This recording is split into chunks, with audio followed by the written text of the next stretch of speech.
Por eso, nuestro invitado nos puede ayudar a entender, primero para él, cuál es el orden de las cosas, qué es lo que debe pasar. Senador Roy Barreras, buenos días, gracias por atendernos y bueno, qué pena esta larga introducción, pero es para que los oyentes entiendan a lo que nos vamos a enfrentar esta semana. ¿Cuál es su opinión sobre el orden de las cosas? Bienvenido. No, al contrario, Julio, muy buenos días a usted, a todo el equipo, a todas las familias colombianas que escuchan hoy la W. Gracias por la introducción precisa, porque de lo que se trata y lo que van a estar escuchando en los hogares o quienes van ya a su trabajo es de si tiene o no cada familia garantizada su vida. Si cuando enferme su hijito o su mamá o su hermano, va a haber quien conteste el teléfono, va a haber quien le atienda y va a haber quien le salve la vida. De manera que esta reforma es quizá una de las dos, porque hay situaciones, digamos, muy delicadas en el camino que hay que resolver, una de las dos más importantes que se van a discutir. La otra, y solo lo menciono como paréntesis, será la inevitable e indispensable ley de sometimiento a la justicia para poner orden en una situación que puede llevar a una dificultad enorme de seguridad nacional. Cierro el paréntesis. Entonces, déjeme ordenar un poco la respuesta, apelando a esa vieja película que le gustó a Alberto Casas, que se llama Lo bueno, lo malo y lo feo. Le digo lo bueno. El presidente Petro tiene la absoluta convicción, y yo le acompaño de corazón y con toda mi posibilidad de trabajo, de mejorar la vida de los colombianos. Claro que sí hay que hacer una reforma a la salud. Por supuesto que hay que recuperar la red pública hospitalaria, hay que dignificar el trabajo de los trabajadores de la salud, a quienes solo se les dieron aplausos en la pandemia, pero muchos de ellos están terciarizados. Claro que hay que recuperar la atención primaria en salud y hay que recuperar los puestos y centros de salud urbanos y rurales. Por supuesto que la salud tiene que ser un derecho y no un negocio.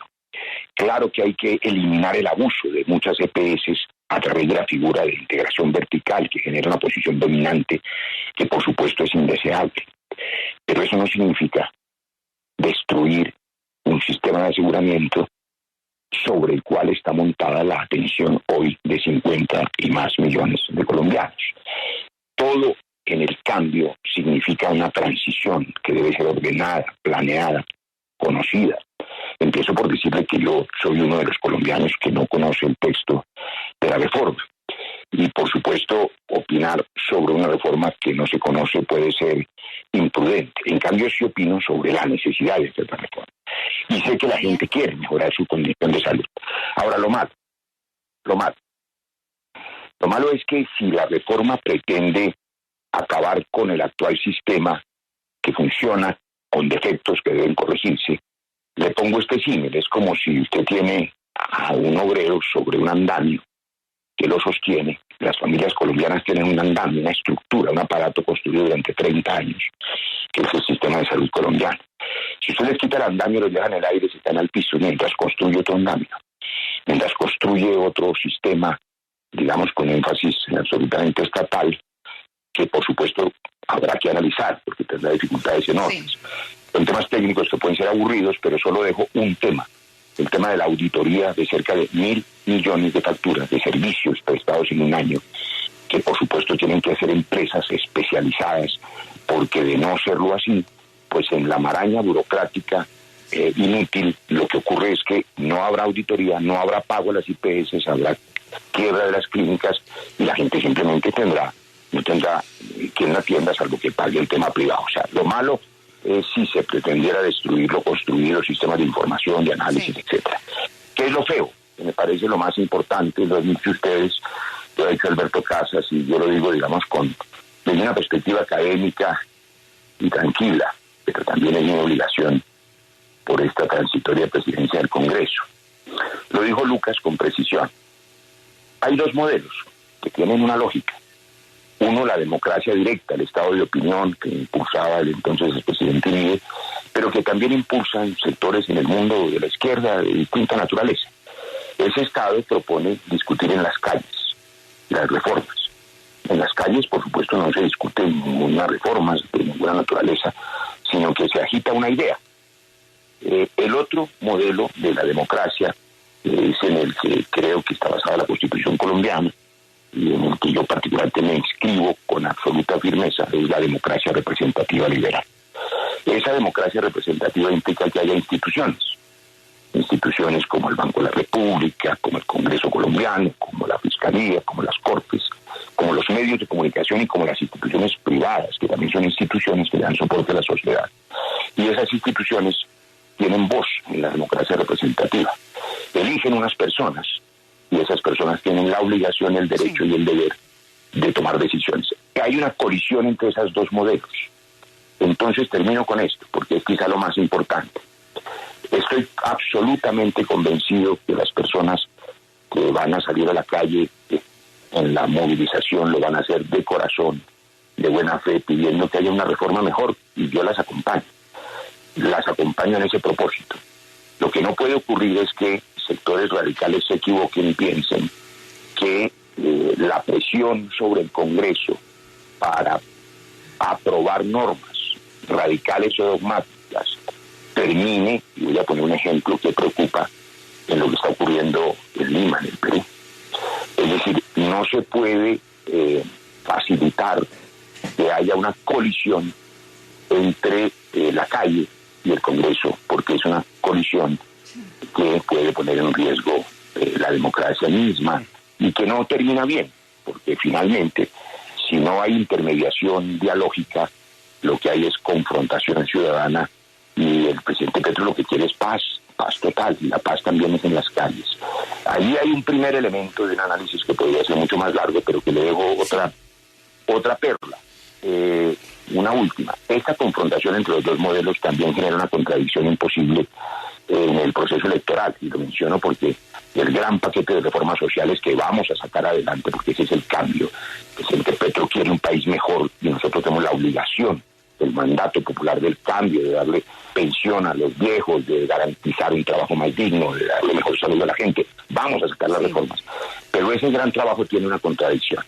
En el año electoral, en una legislatura muy corta, hay sectores radicales que suponen que la campaña electoral significa que el partido de gobierno, los partidos de gobierno se confronten abiertamente con la misión de derrotar a los partidos aliados.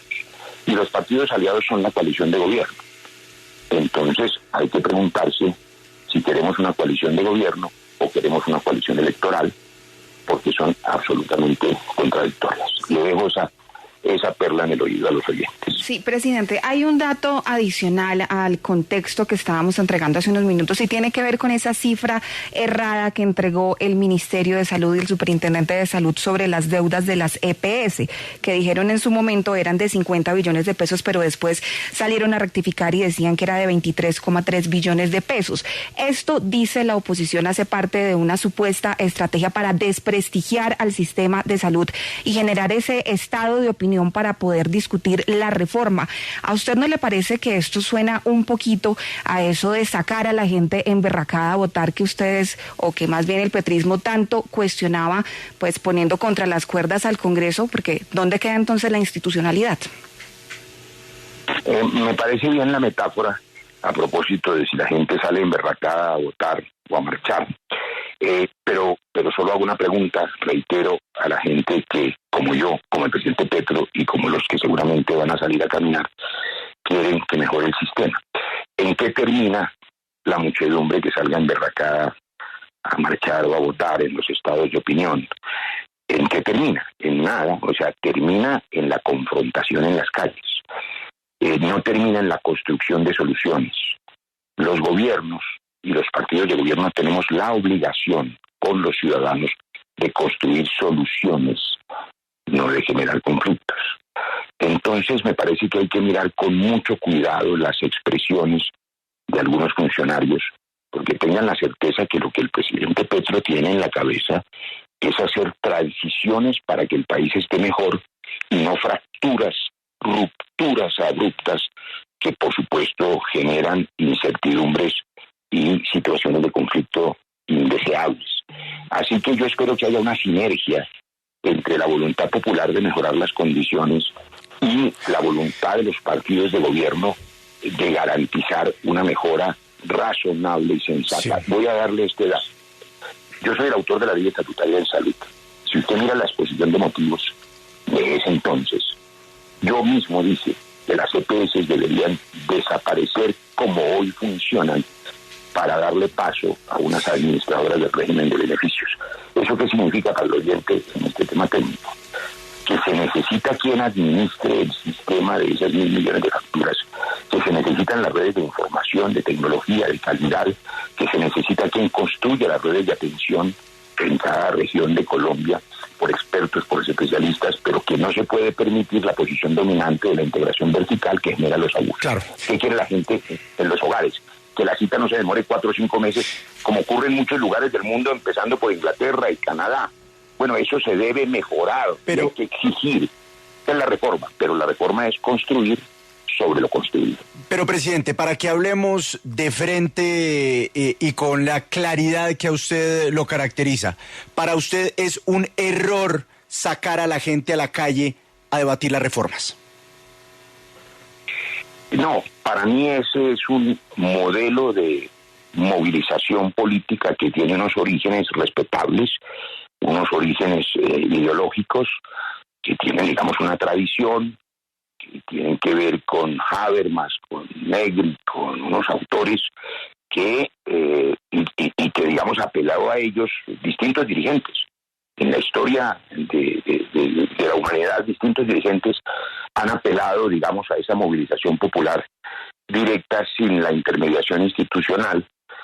Lo que digo yo, para no mencionar países ni casos que han terminado muy mal, es que ese modelo, en mi opinión, no construye soluciones, sino que agita pasiones. O sea, sí es un error.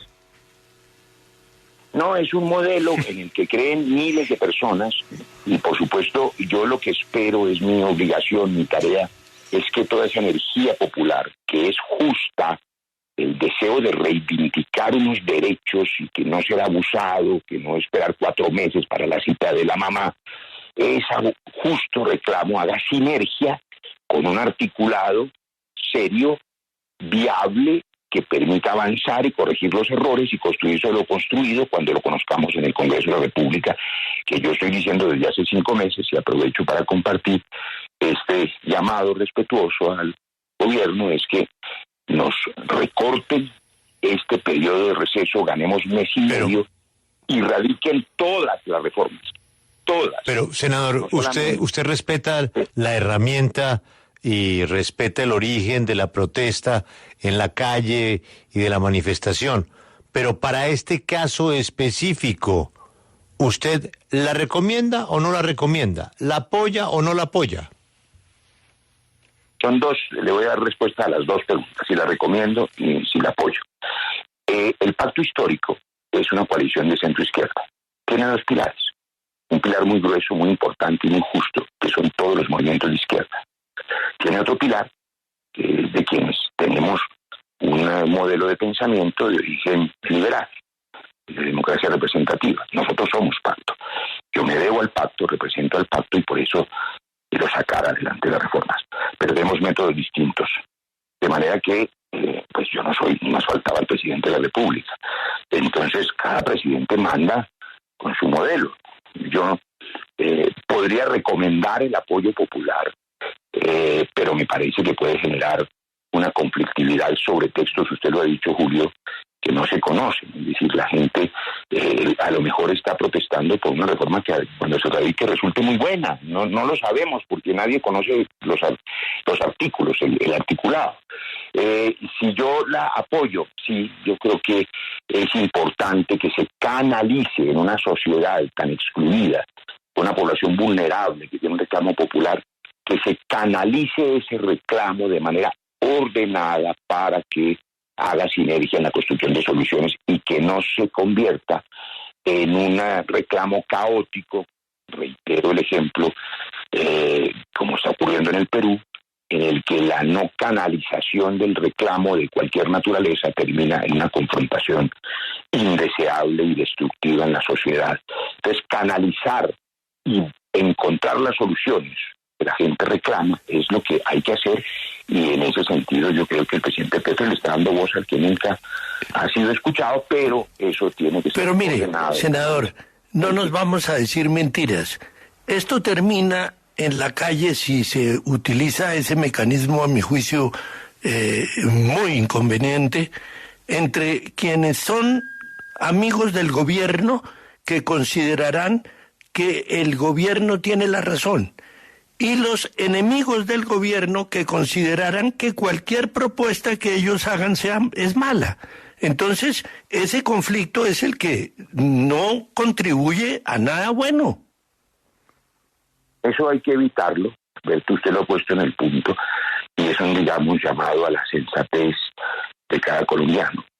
Esta reforma, o cualquiera, no puede significar un escenario de agitación entre amigos y enemigos, porque cada colombiano que se considere amigo o enemigo de la reforma a la salud, por ejemplo, tiene unos hijitos y una familia y una mamá que necesita quien la atienda, y necesita que cuando la señora tenga un dolor en el pecho y se angustien porque puede ser un infarto y no lo sabe, levante el teléfono y alguien le conteste, y haya una red que funcione para que la atienda con urgencia, y haya un sistema que tiene que mejorar, pero que esté atento a recibirlo.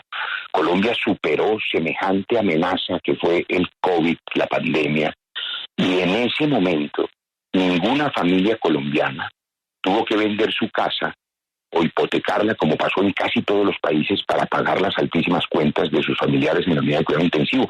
Y las unidades de cuidado intensivo estaban llenas de colombianos a los que los médicos y las enfermeras y los trabajadores nunca les daremos suficiente gratitud, les salvaron la vida jugándose su propia vida. Entonces, mire este ejemplo. El sistema funcionó. Hay que mejorarlo. Los trabajadores de la salud se sacrificaron. Hay que garantizarles un trabajo digno. ¿Se necesita la reforma? Claro que sí. Pero, por supuesto, construyendo, insisto, sobre lo construido. Presidente, ¿cree usted que la calidad del servicio de salud puede verse afectado en caso de que nos volquemos por completo a lo público y a lo regional, sacando y dejando de un lado a las EPS, como hoy está proponiendo la ministra Carolina Corcho con su programa predictivo y preventivo? Es decir, si una persona hoy está recibiendo un tratamiento de alto costo, un tratamiento de cáncer, ¿podría verse afectado si las cosas quedan tal cual lo propone hoy la ministra? A ver, la pregunta es compleja, pero se la respondo de esta manera. No es que se afecte la calidad, es que se pone en riesgo la posibilidad de salvar la vida en una emergencia si no hay redes de atención y no hay quien las administre y no hay quien les pague, y para pagarlas hay que auditar 1.000 millones de facturas, hay que revisar, hay que impedir el fraude. Le pongo un ejemplo. De las 800, 900 o 1.000 millones de servicios que se hacen al año, el 2% lo audita el Estado colombiano, que es el sistema del SOAT. No hay un sistema más fraudulento que el SOAT. Y ese sistema, además inoperante y burocrático, la revisión de la facturación del SOAT, que es apenas el 2%, tarda un año. Cada año le pagan a quien presta el servicio y se glosa el 75%, se les devuelven las facturas.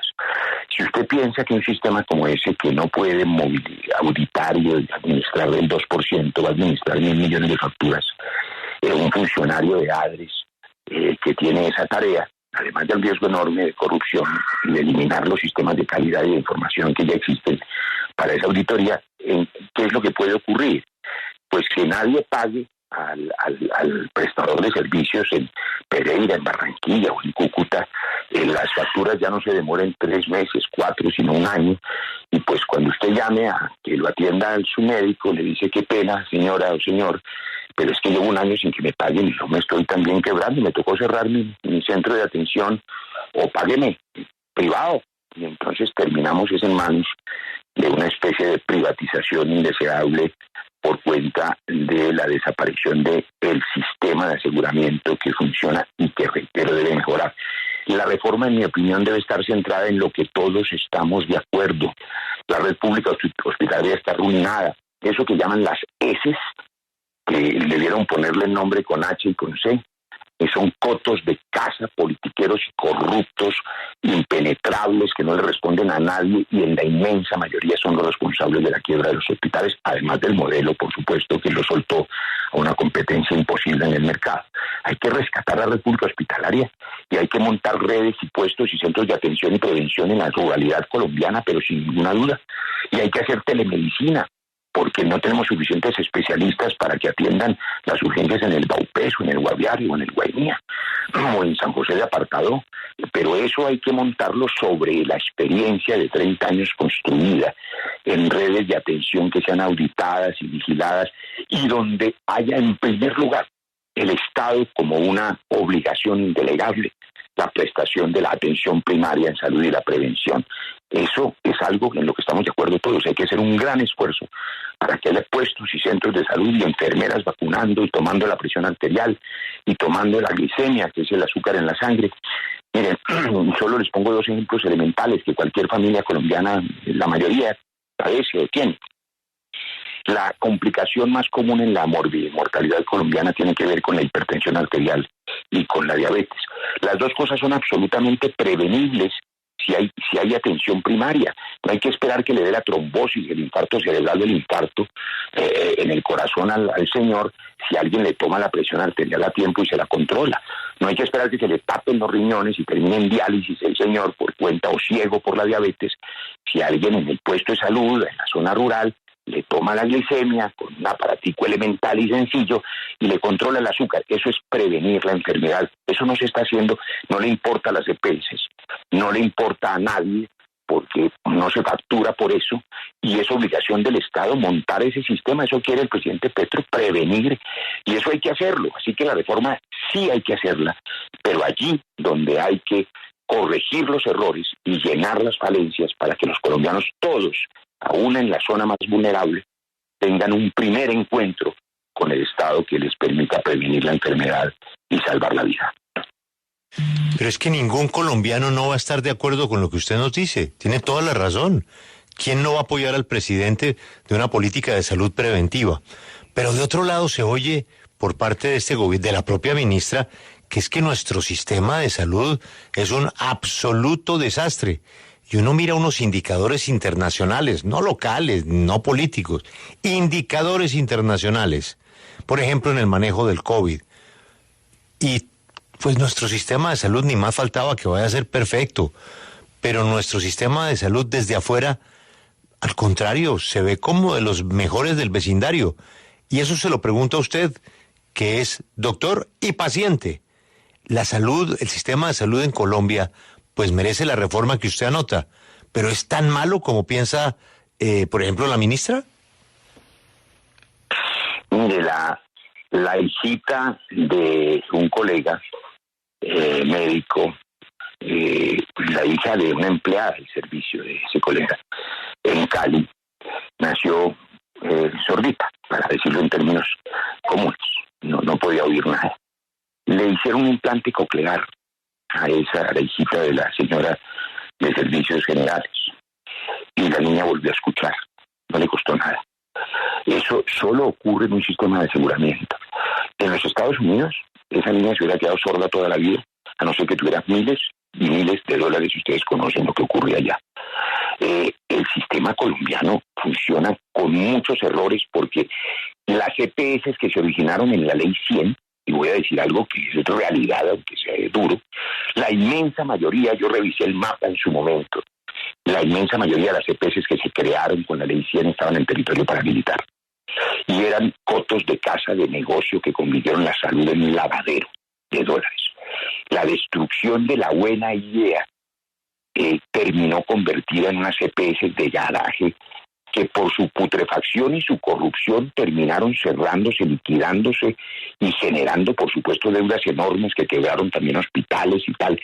Pero han pasado 30 años y gran parte de eso se ha depurado. Las malas EPS terminaron liquidadas, cerradas, acabadas, como tenía que ser. Hoy hay que revisar si el aparato institucional que presta el servicio a las familias colombianas debe mejorarse. La respuesta es sí, o debe acabarse a cambio de uno que no se ha inventado todavía y que hay que empezar a trabajarlo. Las EPS, y lo digo con claridad, lo dije hace 3 o 4 años cuando presenté la ley estatutaria, que no la presentamos solos, sino con la Academia Nacional de Medicina, con la Asociación de Sociedades Científicas, con los expertos. Dijimos, las EPS, como funcionan, deben desaparecer para darle paso a unas administradoras del régimen de beneficios y no pueden tener integración vertical porque abusan. ¿Y en qué consiste el abuso? Para no generar especulaciones indeseables. Cuando se tiene una posición dominante y la EPS se contrata a sí misma y contrata a los médicos ella misma para la atención, en muchas ocasiones ha ocurrido primero que le imponen unas condiciones salariales a los trabajadores de salud que son indeseables, no les pagan a tiempo, etcétera. Pero lo que ocurre también es que muchos médicos o muchos trabajadores de la salud sienten que para poder salvar el trabajo que de manera dominante les da la EPS, que a la vez es aseguradora y prestadora, pues tienen que recetar acetaminofén para el dolor de cabeza y no se atreven a pedirle a usted la escanografía de cerebro si tiene una jaqueca, pues porque de pronto el gerente les dice que están gastando mucho. Esa posición dominante hace que se atrasen las citas, que el paciente salga frustrado porque no le dieron Sinodolex, porque no le dieron el examen que necesitaba, porque 15 días después se dan cuenta que sí tenía un tumor cerebral y entonces ya resulta tarde. Eso hay que corregirlo. Los abusos se pueden corregir. La garantía de que los pacientes tengan citas a tiempo se puede conseguir, pero no puede eliminarse 30 años de experiencia en un sistema de calidad, de información, de administración de la salud que se ha construido con paciencia y donde hay indicadores muy positivos, porque como en todo, hay equipos de fútbol muy malos y equipos de fútbol muy buenos, pues hay EPS pésimas y todas las hay, y hay EPS muy buenas que tienen indicadores de las que pueden estar orgullosas. Entonces yo por razones obvias no puedo mencionar aquella que hace 25 o 28 años me atiende, desde que yo mismo era médico y no estaba en la política, y debo decir que no he encontrado una manera, no hoy, sino hace 28 años, cuando andaba en buseta en blanco y negro, Ruta 1 en Cali, y me atendía la misma entidad, no he encontrado ningún reparo y siempre he tenido a mis hijos, que hoy ya son adultos, desde que eran bebés, la atención que he necesitado. Pues naturalmente que hablar de algo que no conocemos, como usted bien dijo, sería imprudente. Vamos a ver qué es lo que quiere transformar la señora ministra con esa reforma, porque hay todo tipo de especulaciones, que quiere acabar con las EPS, pero ¿para qué nombramos cosas que no conocemos? Mire, yo quiero volver al jefe de obra que conocimos en esta entrevista y que lo notamos hoy bastante preocupado, prudente pero preocupado con el tema de la calle. Ese jefe de obra, que es el presidente del Congreso, habló de un ejemplo que me parece buenísimo, el del andamio. El del andamio que tuvo otra vez un remesón en Davos, porque la ministra volvió con el tema de más exploración, de negar más exploración. Luego, pues, lo matizó con un trino, pero pasó algo realmente increíble. Es que se escucharon voces del propio gobierno rechazando y descalificando la propuesta de la ministra. O sea, un ministro de Minas del anterior gobierno, pues usted me dirá, no, pues es que tiene una posición política. Le leo lo que dice Diego Mesa. Las cuentas del gas son simples. Reservas probadas, probabilidad 90%, probables 50%, posibles 10%, conclusión, el déficit será en el 2028. Los recursos contingentes hoy no son comercialmente viables y los prospectivos ni siquiera han sido descubiertos. Conclusión, explorar más o importar. Ese es Diego Mesa. Pero vaya usted ayer a la entrevista de Yamid con el director de Planeación Nacional, que es un funcionario del gobierno. Piensa lo mismo. Hable usted con el director de Crédito Público. El director de Crédito Público. Aquí lo dijo el viernes. ¿Pero de qué estamos hablando? Por favor. Eso no tiene ningún sentido. O sea, esas cosas se dicen, pero no van a pasar por lo que usted dice del andamio. Si el andamio usted se lo mueve al tema del ingreso más importante por cuenta de exportaciones o del Producto Interno Bruto del país, pues el andamio se le cae. Acaban de nombrar director de hidrocarburos del Ministerio de Minas y Energía a Felipe González. ¿Quién es Felipe González? Un geólogo de la Universidad Nacional que viene de trabajar en Ecopetrol, tiene un máster en geología. Un señor que viene de Ecopetrol y pasa a manejar la transición energética, pues usted se imaginará qué pensará de la propuesta que nuevamente plantea la ministra. Entonces, volviendo al andamio, presidente del Congreso, ¿a usted no le parece que estamos exagerando un poquito la transición energética sin tener a la vista la solución? El andamio, Julio, son las instituciones que soportan el funcionamiento de la sociedad, se construyen con paciencia. El principal de ellos es la Constitución. Y pongo solo un asterisco para seguramente una conversación académica en sede universitaria. La Constitución es la paz, la Constitución es el acuerdo social que tiene como fundamento que las sociedades puedan vivir en paz y no de manera violenta. Esa es fundamentalmente la razón de ser del Estado de Derecho. Por lo tanto, ninguna idea abstracta, ni la libertad, ni la paz, ni la igualdad, que son nuestras utopías necesarias, pueden estar por encima de la Constitución. Digo eso sobre otro asunto, que es el de sometimiento a la justicia, para recoger los tres temas, pero podríamos recogerlos todos. El tema de salud, el tema pensional, el tema laboral, el tema minero-energético.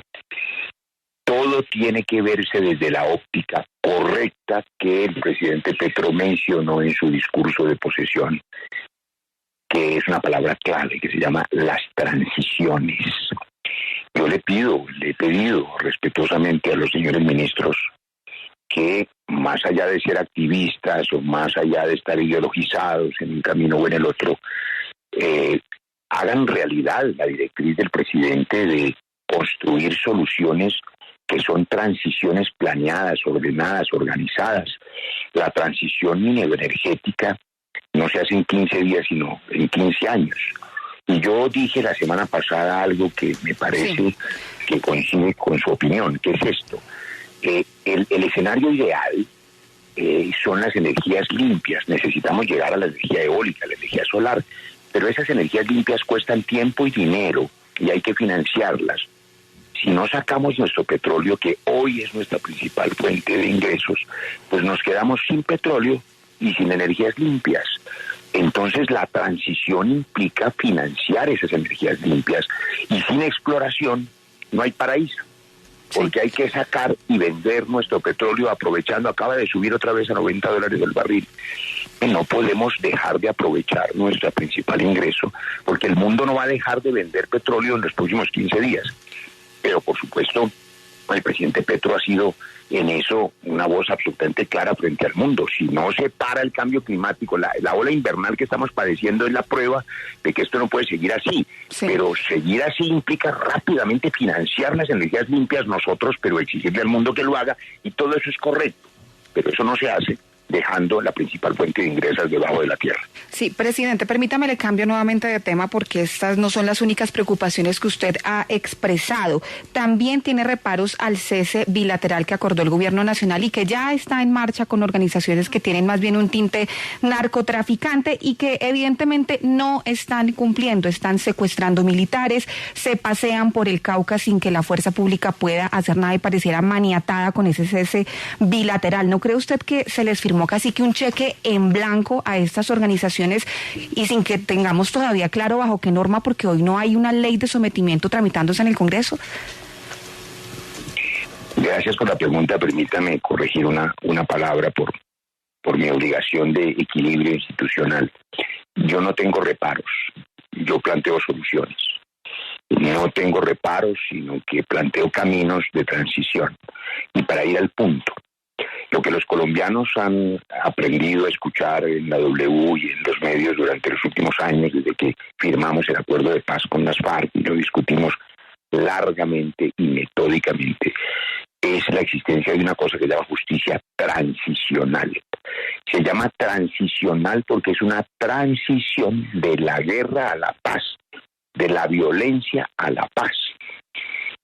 ¿Qué capacidad tiene cualquier Estado de Derecho en el mundo para poder establecer esos diálogos? Necesita establecerlos con quien está en conflicto interno. Hay unas normas internacionales de las que Colombia está suscrita, derivadas de Ginebra, en fin. Los diálogos de paz y los ceses de fuego están como instrumento para los conflictos internacionales, las guerras binacionales, en fin, hay ceses de fuego, o para los conflictos armados internos. Por eso yo mismo hace ya 11 años, en la ponencia de la ley de víctimas, reconocí el conflicto armado interno para poder reconocer a las víctimas del conflicto que generó toda esta ruptura, porque era romper el dogma de la inexistencia del conflicto cuando se nos dijo que no había conflicto sino amenaza terrorista. Bien, había que reconocer el conflicto. ¿Con quién? Con quien se está en conflicto armado interno, que son las insurgencias, las guerrillas. Los estados no tienen un conflicto armado interno con los atracadores de la esquina, ni con las bandas criminales de narcotráfico. Lo que el Estado puede hacer con las bandas criminales del narcotráfico es someterlas a la justicia. Y hay dos maneras de someterlas. Puede ofrecerles una nueva ley de sometimiento que tenga unos beneficios a cambio de que dejen de matar, de que desarticulen sus bandas, de que permitan que se verifique que realmente sus capos no se reciclen, y para eso se necesita todo ese sistema de seguridad, de inteligencia, de verificación, etcétera. Eso no se improvisa, pero puede decirle al Estado, mire, aquí hay una ley de sometimiento, una ley de beneficios, eso es lo que hay, y tiene unos beneficios, salven sus propias vidas, señores, o se someten o los someto.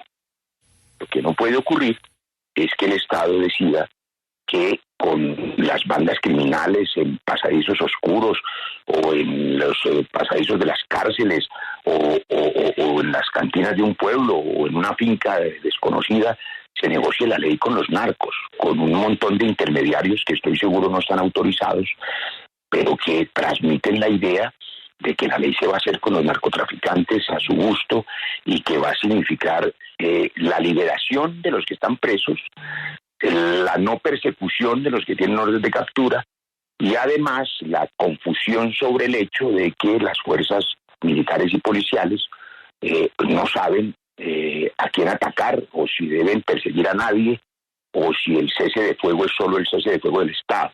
Eso no está ocurriendo, estoy seguro que hay una política de seguridad prevista, no la conozco porque por supuesto yo no estoy en el Ejecutivo, en el gobierno, pero no puede ocurrir esa mezcla que sería una crisis de seguridad nacional que me preocupa, y es que el Estado termine de buena fe paralizado por un cese de fuego multilateral que, como ustedes han informado, pues las organizaciones criminales incumplen todos los días y pues no se está verificando porque no hay verificadores.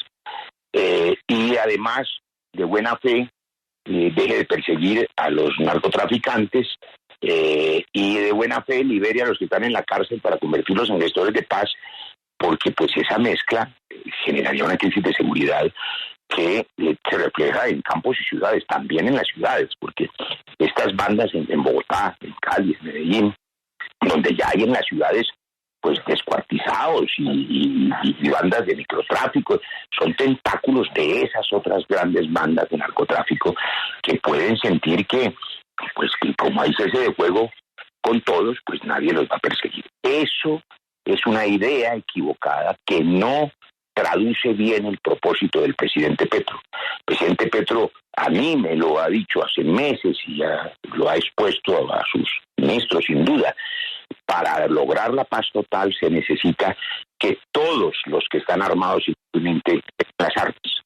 Y eso tiene dos mecanismos: la justicia transicional para las insurgencias y el sometimiento a la justicia para los ilegales del narcotráfico.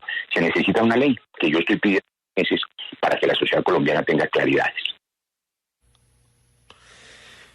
Pues era muy importante todos estos temas y otros más que ya por razones de tiempo no podemos abordar con el señor presidente del Congreso, senador Roy Barreras, a quien aprovecho para agradecerle y desearle una buena semana y que ojalá pues estas preocupaciones que él tiene y que tienen muchos de nuestros oyentes se puedan superar. Gracias, senador Barreras. Muy amable. Muchas gracias, Julio. a las familias que escuchan la W, hay instituciones, hay buen diálogo y yo espero que saquemos adelante las reformas, todas ellas, las buenas reformas, las reformas que sean viables y que sean concertadas y que permitan el cambio, que es un mandato popular al que nos debemos y tenemos esa obligación. Muchas gracias a todos los oyentes y al equipo de la W.